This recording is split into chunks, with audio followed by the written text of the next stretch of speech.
Online পেমেন্টের নামে দোকানদারদের সাথে জালিয়াতি, গ্রেপ্তার এক যুবক। জানা যায় পশ্চিম বর্ধমান জেলার পাঁচগাছিয়ার একটি দোকানে জিনিস কেনে এক যুবক। তিনি জিনিস কেনার পর জানায় যে টাকা ট্রান্সফার হয়ে গেছে, অথচ কোনো টাকাই লেনদেন হয়নি। সেই যুবককে দোকানদার ধরতে এসে দেখে ঠিক অন্যান্য দোকানেও তিনি একই ঘটনা ঘটিয়েছে, অর্থাৎ ভুয়ো অ্যাপসের মাধ্যমে মানুষকে বোকা বানাচ্ছে ওই যুবক। অবশেষে পুলিশ এসে তাকে গ্রেপ্তার করে নিয়ে যায়। এ বিষয়ে কি বলেছেন দোকানদাররা, শুনুন আপনারা। ঢুকলো ঠিক আছে তো, মুখটা খুলে মুখ খুল, মার খাবি, মুখটা খুলে নে। মুখটা খুল। এই ছেলেটা আছে খুব ভদ্র, খারাপ ছেলে। 2-3টা দোকানে এরকম ফ্রড অনলাইন করেছে। আমার দোকানে 560 টাকা জিনিস নিয়েছে। 500 টাকা জিনিস নিয়ে বললো কি দাদা পয়সাটা ঢুকে গেছে। আমি বললাম পয়সাটা ঢুকে গেছে। আবার ছিল মেশিনে আওয়াজ করে না, মোবাইলে টাকা ঢুকলো না, এই ওখান থেকে পালাই গেল। ভালো করে চিনে লাও। কি হয়েছে দাদা? কিছু হয়নি। না কি হয়েছে? আপনাকে কেন দাঁড় করেছে রাস্তায়? হ্যাঁ, এবার অলরেডি ঢুকে গেছে, ওইটা কোনো কারণে ঢোকেনি, আবার আমি করে দিয়েছি ডবল করে। মানে কিসের টাকা? কিসের টাকা বল? কি আমি সিগারেট নিয়েছিলাম বাস। হ্যাঁ, তোমার কাছে কি নিয়েছে? আমার কাছে এরকম সিগারেট নিয়েছে। हाँ तो सिगरेट हो गया, तुम लिक्विड मानी। हाँ हाँ तो सिगरेट ले रहा सब जगह सिगरेट ले रही है। उज्जवल। अरे হলো বলতে আমার দোকানে ও সিগারেট নিয়েছে, ক্লাসিক সিগারেট নিয়েছে, গোল্ড ফ্ল্যাগ নিয়েছে, নিয়ে 570 টাকা হলো। যে 570 টাকা আমি দেখলাম যে ও আমাকে দেখালো ট্রানজ্যাকশন হিস্ট্রি, হ্যাঁ সাকসেস হয়ে গেছে। তা আমি বললাম সাউন্ড বক্সে আমার আওয়াজ করলো না কেন? আমি দেখতে গেলাম যে সাউন্ড বক্সটা দেখি তো কী ব্যাপার, আওয়াজ করলো না কেন। সাউন্ড বক্সের কাছে গেছি, ও তাকে গাড়িতে চেপে গেছে। আমরা ও দাদা করতে করতে ও বেরিয়ে গেল 1 2 3। তারপর নিয়ে আমি আবার দেখছি আসছে না, সার্ভার অনেক সময় ডাউন থাকে, আসছে না 5 মিনিট গেল, 10 মিনিট গেল। আমি আমার ছেলেকে বললাম, স্টাফকে বললাম দেখ তো কোথায় আছে ও দেখছি তো মোড়ের মধ্যে নেই। ও চলে এসছে এই পর্যন্ত পাঁচগাছিয়া, এর দোকানে কোনো জিনিস নিয়েছে। তখন দেরি হয়েছে, ও দেখতে পেয়েছে, ওকে থামানোর চেষ্টা করেছে। ও গাড়ি জাম ছিল পাঁচগাছিয়াতে, ওখান থেকে পার করে গেছে কোনো রকম। ও জামে আটকে গেছে আমার স্টাফটা। দিয়ে ও বলছে দাদা আমি তো ফেসে গেলাম, ও চলে গেল। আমি এসছি ওখানে, আমি এসে দেখছি যে এখানটাতে দাঁড়িয়ে আছে এইচএলজির অল্প আগে ও দাঁড়িয়ে আছে।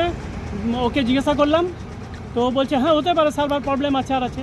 তার মধ্যে আমার স্টাফ বললো কি আরেকটা দোকানে জিনিস নিয়েছে, ওখানে ওঠেনি। ওকে আমি ফোন করে আসলাম, ওকে আমি তো কিছুক্ষণ টাইম পাস করালাম। টাইম পাস করানোর পর আমি ওকে ধরলাম হাতে নাতে যে কি তুই ফ্রড অ্যাপস নিয়ে চলছিস। এটাই হলো কথা। কোথাকার ছেলে ছিল? ছিল রেলপার ওইদিকে, বললো রেলপাড়ার ওইদিকে ঘর।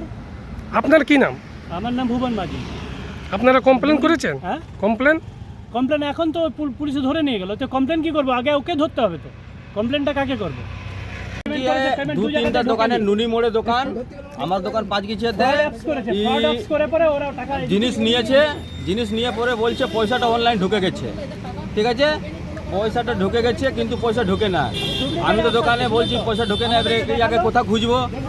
ভুবনদা নুনির মোড়ের দোকান আছে, ই ধরেছে এখানে যে চলজি ওই দোকান ছেড়ে ইয়াকে ঘুরে খুঁজছে কোথা আছে পার্টিটা এখানে চলজি মোড়ে ধরেছে।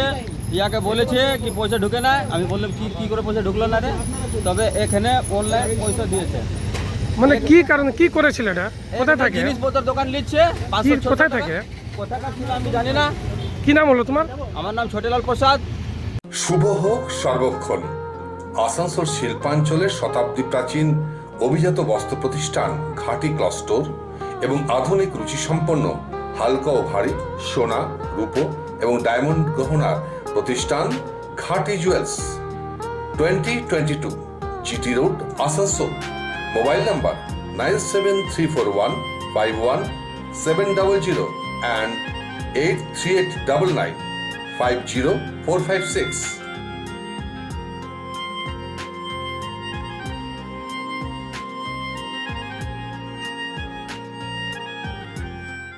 রিকো ইলেকট্রনিক্সের পক্ষ থেকে সকলকে জানাই ক্রিসমাস ও নববর্ষের আন্তরিক শুভেচ্ছা।